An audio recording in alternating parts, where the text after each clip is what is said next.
ನಮ್ಮ ದೇವರಾಗಿರುವಂಥ ಯೇಸು ಕರ್ತನ ನಾಮದಲ್ಲಿ ಮತ್ತೊಂದು ದಿನದಲ್ಲಿ ಸಂಜೆಗೊಂದು ಸತ್ಯ ಸಂದೇಶ ಅನ್ನುವಂಥ ಈ ಸಂಚಿಕೆಯಲ್ಲಿ ನಾವು ಕೂಡಿ ಬರುವ ಹಾಗೆ ಕರ್ತನ ಸಮ್ಮುಖದ ವಾಕ್ಯಗಳನ್ನು ಧ್ಯಾನಿಸುವ ಹಾಗೆ ಅನುಗ್ರಹಿಸಿಕೊಟ್ಟಂಥ ಕೃಪೆಗಾಗಿ ನಾನು ಯೇಸು ಕರ್ತನನ್ನು ವಂದಿಸ್ತೇನೆ.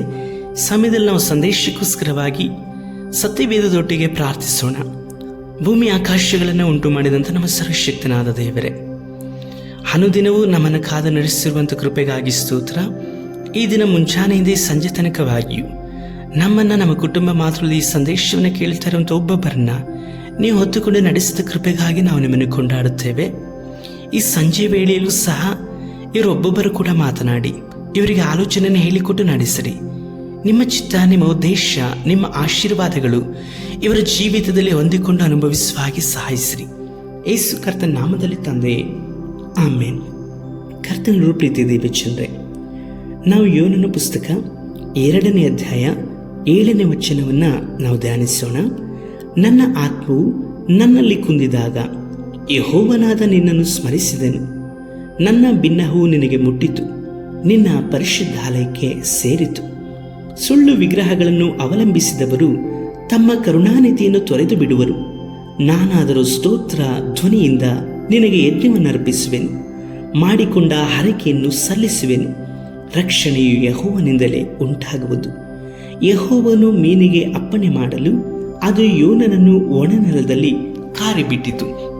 ಕರ್ತನರು ಪ್ರೀತಿ ದೇವಚಂದ್ರೆ, ದೇವರಾಗಿರುವಂಥ ಯೇಸು ಕರ್ತನಲ್ಲಿ ಇರುವಂತಹ ನೀವು ಭಾಗ್ಯವಂತರು, ಭಾಗ್ಯವಂತೆಯರು. ಯಾಕಂದರೆ ಯೇಸು ಕರ್ತನಲ್ಲಿದ್ದುಕೊಂಡು ಸಂತೋಷವನ್ನು ಮಾತ್ರವಲ್ಲದೆ ದುಃಖಗಳನ್ನು ಅನುಭವಿಸಲಿಕ್ಕೆ ಕರೆಯಲ್ಪಟ್ಟಂಥವರು ನೀವು. ಕೆಲವೊಂದು ದಿನಗಳಲ್ಲಿ ಈ ಲೋಕವು ನಿಮ್ಮನ್ನು ಬಾಧಿಸಲ್ಪಡುತ್ತದೆ. ಲೋಕದಲ್ಲಿರುವಂಥ ಎಷ್ಟೋ ಸಂಗತಿಗಳು ನಿಮ್ಮನ್ನು ಮನನೊಲಿಸಲ್ಪಡುತ್ತದೆ.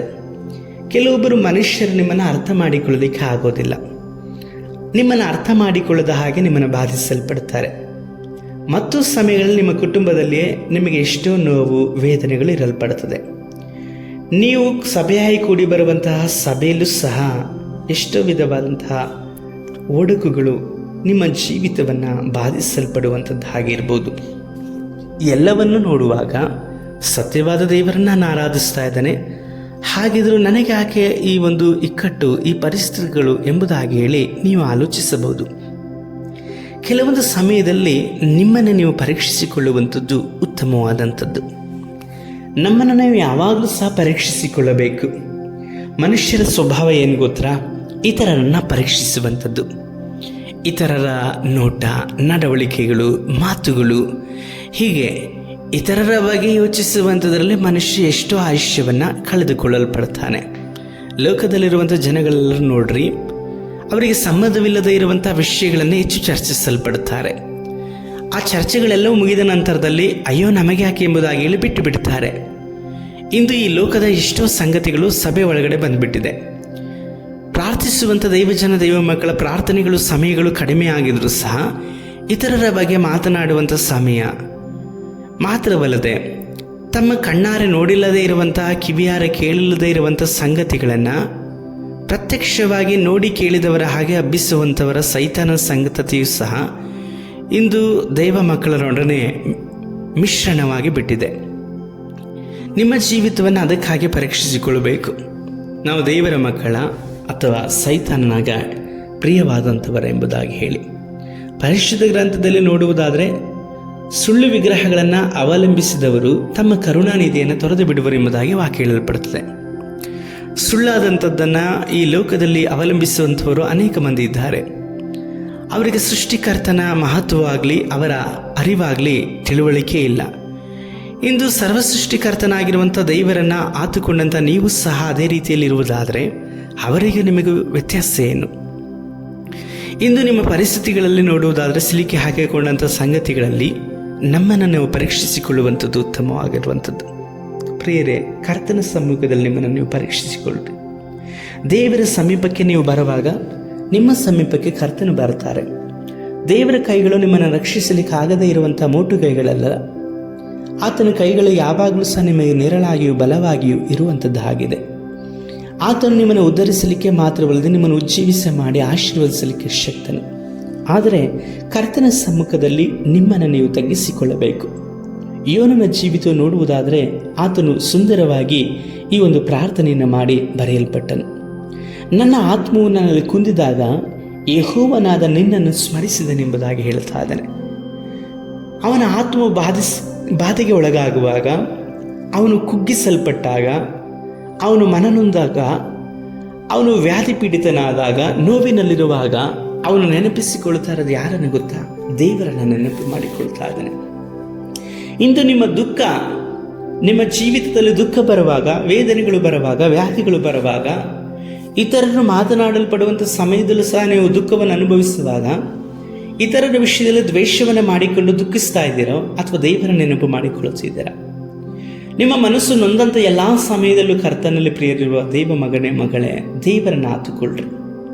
ಯಾಕಂದರೆ ಇವನನ್ನು ಅದಕ್ಕೆ ಸುಂದರವಾದಂಥ ಉದಾಹರಣೆ. ದೇವರ ಆಜ್ಞೆಯನ್ನು ಮೀರಿದ, ದೇವರು ಹೇಳಲ್ಪಟ್ಟರು ನಿನೆವೆಗೆ ಹೋಗು ಎಂಬುದಾಗಿ ಹೇಳಿ, ಆದರೆ ಅವನು ಬೇರೆ ಒಂದು ಪಟ್ಟಣಕ್ಕೆ ಹೋಗ್ಲಿಕ್ಕಾಗಿ ನೋಡ್ದ, ತಾರ್ಷೀಷ್ ಪಟ್ಟಣಕ್ಕೆ ಹೋಗ್ಲಿಕ್ಕಾಗಿ ನೋಡ್ದ. ದೇವರ ಆಜ್ಞೆಯನ್ನು ಮೀರುವಂಥ ಸಮಯದಲ್ಲಿ ಈತನ ಒಬ್ಬ ಪ್ರವಾದಿ ಆಗಿದ್ದ. ದೇವರ ಮಾತುಗಳನ್ನು ಕಿವಿಯಾರಿ ಸ್ವೀಕರಿಸಲ್ಪಡುವಂಥವನು, ದೇವರ ಮಾತುಗಳನ್ನು ತನ್ನ ಬಾಯಲ್ಲಿ ಸ್ವೀಕರಿಸಲ್ಪಟ್ಟು ಆ ಬಾಯಿಯಲ್ಲಿ ದೇವರಿಗಾಗಿ ಮಾತನಾಡುವಂಥ ಪ್ರವಾದಿ. ದೇವರು ಹೇಗೆ ಮಾತನಾಡುತ್ತಾರೆ ಎಂಬುದಂತ ಎಲ್ಲ ತಿಳುವಳಿಕೆಯೂ ಸಹ ಯೋನನಿಗೆ ಇತ್ತು. ಇಷ್ಟೆಲ್ಲ ತಿಳುವಳಿಕೆ, ಅರಿವು, ಜ್ಞಾನಗಳಿರುವುದಾದರೂ ಸಹ ದೇವರಿಗೆ ಅವನು ವಿರುದ್ಧವಾಗಿ ನಡೆಯುವಾಗ ದೇವರು ಅವನನ್ನು ಮೀನಿನ ಬಾಯೊಳಗಡೆ ಹೋಗೋ ಆಗ ಮಾರ್ಗವನ್ನು ತೆರೆಯಲ್ಪಡಿಸ್ತಾರೆ. ನಿಮ್ಮ ಜೀವಿತದಲ್ಲೂ ಪ್ರಿಯ ದೇವರ ಮಕ್ಕಳೇ, ಕೆಲವೊಂದು ಸಮಯದಲ್ಲಿ ಅರಿತು ಮಾಡಲ್ಪಡುವಂಥ ಎಷ್ಟೋ ಸಂಗತಿಗಳು ಇಂದು ನೀವು ಮೀನಿನ ಒಳಗಡೆ, ಅಂದರೆ ಕಷ್ಟ, ಇಕ್ಕಟ್ಟು, ನೋವು, ಸಂಕಟ, ಅವಮಾನದ ಬಾಯಿಯ ಹೊಟ್ಟೆಯ ಒಳಗಡೆ ಬೀಳುವಾಗಿ ಮಾಡಲ್ಪಟ್ಟಿದೆ. ಈಗ ನೀವು ಮನನೊಂದಿದ್ದೀರಿ, ದುಃಖದಲ್ಲಿದ್ದೀರಿ, ವೇದನೆಗಳಲ್ಲಿ ಇದ್ದೀರಿ.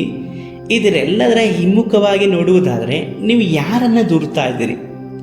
ನನ್ನನ್ನು ಇವರು ನೋಯಿಸಿದ್ರು, ಅವರು ನೋಯಿಸಿದ್ರು ಎಂಬುದಾಗಿ ಹೇಳಿ ಇತರರನ್ನು ನೀವು ದೂರ್ತಾ ಇದ್ದೀರ ವಿನಃ ನೀವು ಮನನೊಂದಲ್ಪಟ್ಟಂಥದ್ದನ್ನು, ನಿಮ್ಮ ಆತ್ಮವು ಕುಗ್ಗಿ ಹೋಗಿರುವಂಥದ್ದನ್ನು ತಗ್ಗಿಸಲ್ಪಟ್ಟು ಕರ್ತನ ಸಮ್ಮುಖದಲ್ಲಿ ಕುಳಿತುಕೊಂಡು ನಿಮ್ಮನ್ನು ನೀವು ಸಮಕ್ಷಮದಲ್ಲಿ ಕರ್ತನ ಸಮ್ಮುಖದಲ್ಲಿ ತಂದು ಪ್ರಾರ್ಥಿಸುವುದಾದರೆ ಕರ್ತನು ನಿಮಗೆ ನಿಶ್ಚಯವಾಗಿ ಆಶೀರ್ವದಿಸಲಿಕ್ಕೆ ಶಕ್ತರು. ಕರ್ತನು ನಿಮಗೆ ಪ್ರಸನ್ನನಾಗಲ್ಪಡ್ತಾರೆ. ಅವರು ನಿಮ್ಮ ಪರಿಸ್ಥಿತಿಗಳನ್ನು ಮಾರ್ಪಡಿಸಲ್ಪಡ್ತಾರೆ. ಕುಗ್ಗಿದ ಮನಸ್ಸು ದೇವರಿಗೆ ಇಷ್ಟ ಎದ್ದು ಎಂಬುದಾಗಿ ಹೇಳಿ ಕೀರ್ತನ 51ನೇ ಅಧ್ಯಾಯದಲ್ಲಿ ದಾವೀದನು ಬರೆಯಲ್ಪಟ್ಟಿದ್ದಾರೆ. ಪ್ರಿಯರೇ, ಹೌದು, ಯೋನನು ಕುಗ್ಗಲ್ಪಟ್ಟ ಮನಸ್ಸು, ತಗ್ಗಿಸಲ್ಪಟ್ಟಂತಹ ಹೃದಯ, ಅವನ ಆತ್ಮವು ಅವನಲ್ಲಿ ಕುಂದಲ್ಪಟ್ಟಿತು.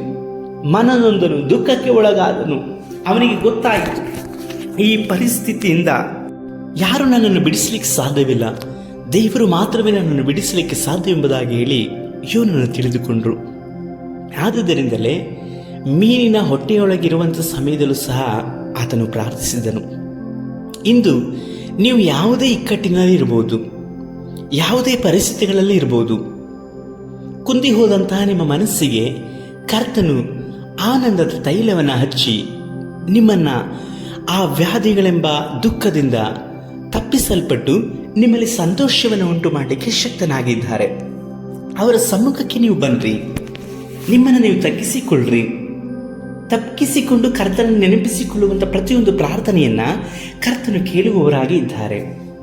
ಅದನ್ನೇ ಇಲ್ಲಿ ದೇವರ ವಾಕ್ಯದಲ್ಲಿ ನಾವು ನೋಡುತ್ತೇವೆ. ದೇವರಾದಂಥ ನಿನ್ನನ್ನು ಸ್ಮರಿಸಿದನೆಂಬುದಾಗಿ ಹೇಳಿ ಆತನು ಹೇಳುತ್ತಾನೆ. ಹಾಗೆ ನನ್ನ ಬಿನ್ನಹವು ನಿನಗೆ ಮುಟ್ಟಿತು ಎಂಬುದಾಗಿ ಹೇಳಲ್ಪಡುತ್ತಾನೆ. ಅವನಿಗೆ ನಿಶ್ಚಯವಾಗಿ ನಂಬಿಕೆ ಇತ್ತು. ಇಕ್ಕಟ್ಟಿನಲ್ಲಿ ಪ್ರಾರ್ಥಿಸುವಂಥವರ ಪ್ರಾರ್ಥನೆಗಳನ್ನು ಕರ್ತನು ತಕ್ಷಣದಲ್ಲಿ ಕೇಳುವವರಾಗಿದ್ದಾರೆ. ಬಾಧೆ, ನೋವು, ಮನನೊಂದು ಕುಗ್ಗಿಸಲ್ಪಟ್ಟಂಥವರ ಹೃದಯಗಳನ್ನು ಕರ್ತನು ಬಲ್ಲವರಾಗಿ ಇದ್ದಾರೆ. ಯೋನನು ಪಾತಾಳದ ಗರ್ಭದಂತಿದ್ದಂತಹ ಆ ಮೀನಿನ ಹೊಟ್ಟೆ ಒಳಗಡೆ ಪ್ರಾರ್ಥಿಸುವಂಥ ಸಮಯದಲ್ಲೂ ಸಹ ಅದು ದೇವರಿಗೆ ಮರೆಯಾಗಿರಲಿಲ್ಲ. ಇಂದು ಪ್ರಿಯ ದೇವರ ಮಗನೇ ಮಗಳೇ, ನಿಮ್ಮ ಜೀವಿತದಲ್ಲಿ ನಿಮ್ಮ ಕಣ್ಣೀರುಗಳು ಯಾರಿಗೂ ಕಾಣದೇ ಇರಬಹುದು. ನೀವು ಸಂತೋಷವಾಗಿ ಮೇಲ್ನೋಟಕ್ಕೆ ಇರಬಹುದು, ಆದರೆ ನಿಮ್ಮ ಕಣ್ಣೀರು ಇತರರಿಗೆ ಮರೆಯಾಗಿರಬಹುದು, ಆದರೆ ದೇವರಿಗೆ ಮರೆಯಾಗಿ ಇಲ್ಲ. ದೇವರಿಗೆ ನಿಮ್ಮ ಕಣ್ಣೀರಿನ ಸ್ಥಿತಿಗಳೆಲ್ಲವೂ ಸಹ ಗೊತ್ತು. ಆದುದರಿಂದ ಪ್ರತ್ಯೇಕವಾಗಿ ಕರ್ತನ ಸಮ್ಮುಖಕ್ಕೆ ಬನ್ನಿರಿ. ನೀವು ಬಿದ್ದು ಹೋಗಿರುವಂತಹ, ನೀವು ಸೋತು ಹೋಗಿರುವಂತಹ, ಮನನೊಂದಿರುವಂತಹ, ಇಕ್ಕಟ್ಟಿನಲ್ಲಿರುವಂತಹ, ನಿಮ್ಮನ್ನು ಬಾಧಿಸ್ತಾ ಇರುವಂತಹ ಎಲ್ಲವುಗಳನ್ನು ಸಹ ನಿಮ್ಮ ಮನಸ್ಸಿನಲ್ಲಿ ಕರ್ತನಿಗೆ ಸಮ್ಮುಖದಲ್ಲಿ ನಿಮ್ಮ ಹೃದಯವನ್ನು ಯಜ್ಞಪೀಠವನ್ನಾಗಿ ಸಮರ್ಪಿಸಿಕೊಂಡವರಾಗಿ, ಆ ಯಜ್ಞಪೀಠದಲ್ಲಿ ನಿಮ್ಮ ದುಃಖ, ನೋವು, ಪ್ರಾರ್ಥನೆ, ವಿಜ್ಞಾಪನೆ, ಸ್ತುತಿ, ಸ್ತೋತ್ರ ಒಡನೆ ಆ ದುಃಖ, ನೋವುಗಳೆಲ್ಲವನ್ನೂ ಸಹ ನಿಮ್ಮ ಹೃದಯವೆಂಬ ಯಜ್ಞ ವೇದಿಯಲ್ಲಿ ನೀವು ಬಲಿಯನ್ನು ಕೊಡ್ರಿ. ದೇವರಿಗೆ ಬಲಿಯನ್ನು ಸಮರ್ಪಿಸಿರಿ. ನಿಮ್ಮ ಕಣ್ಣೀರುಗಳು ಬುದ್ದಲಿಗಳಿಂದ ಸಂಗ್ರಹಿಸಿಕೊಂಡಿರುವ ಆತನು ನಿಮ್ಮ ಸಮೀಪದಲ್ಲಿ ಇದ್ದು ನಿಮ್ಮನ್ನು ಆ ಎಲ್ಲ ಇಕ್ಕಟ್ಟುಗಳಿಂದಲೂ ಸಹ ಪಾರು ಮಾಡಲ್ಪಡ್ತಾರೆ. ಯಾಕಂದರೆ ನೀವು ದೇವರಿಗೆ ದೂರವಾದಂಥವರಲ್ಲ, ಆದರೆ ನೀವೇ ದೇವರಿಗೆ ದೂರವಾಗಿ ನಿಂತಿದ್ದೀರಿ. ದೇವರು ಇದ್ದ ಸ್ಥಳದಲ್ಲಿ ನಿಮ್ಮ ಜೀವಿತದಲ್ಲಿ ಇದ್ದಾರೆ, ಆದರೆ ನೀವು ದೇವರಿಂದ ದೂರವಾಗ್ತಾ ಇದ್ದೀರಿ. ದೇವರಿಂದ ನೀವು ದೂರವಾಗುವುದರಿಂದಲೇ ಈ ಇಕ್ಕಟ್ಟುಗಳು, ಕೆಲವೊಂದು ಕಾರ್ಯಗಳು, ಕೆಲವು ಅತಿ ಪ್ರಿಯವಾಗಿ ಇವರೇ ನಮಗೆ ಅತಿ ಪ್ರಿಯರಾದವರು ಎಂಬುದಾಗಿ ಹೇಳಿ, ಕೆಲವು ವಸ್ತುಗಳನ್ನು, ಕೆಲವು ಮನುಷ್ಯರುಗಳನ್ನು ನಿಮಗೆ ನೀವೇ ಪ್ರಿಯವಾಗಿ ಎಣಿಸಿದ್ದೀರಿ.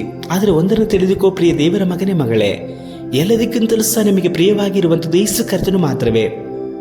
ಅವರು ಶಾಶ್ವತವಾದಂಥ ಪ್ರಿಯನು, ರಕ್ಷಕನು, ನಿಮ್ಮ ಜೊತೆಯಲ್ಲಿ ನಿತ್ಯವೂ ನಿರಂತರವಾಗಿರುವ ಆತನನ್ನು ನೀವು ಅವಲಂಬಿಸಿರಿ. ಕರ್ತನನ್ನು ನೀವು ಆತುಕೊಳ್ಳುವಾಗ ಆತನು ನಿಮಗೆ ಕರುಣಾನಿಧಿಯಾಗಿ ಕಾಣಿಸಿಕೊಳ್ಳುತ್ತಾರೆ. ನಿಮ್ಮ ಬಾಯಿಂದ ಬರುವಂಥ ಒಂದೊಂದು ಸ್ತೋತ್ರಗಳ ಯಜ್ಞಗಳನ್ನು ಸಹ ಅವರು ಸ್ವೀಕರಿಸುವವರಾಗಿ ಇದ್ದಾರೆ. ಮಾತ್ರವಲ್ಲ, ದುಃಖದಲ್ಲಿರುವಂಥ ಸಮಯದಲ್ಲಿ ನೀವು ಅರಕೆಗಳನ್ನು ಮಾಡಿಕೊಳ್ಳುವಾಗ, ಕೋಪದಲ್ಲಿರುವಂಥ ಸಮಯದಲ್ಲಿ ನೀವು ಅರಕೆಗಳನ್ನು ಮಾಡಿಕೊಳ್ಳುವಾಗ ಎಚ್ಚರಿಕೆಯಾಗಿ ಇರಬೇಕು.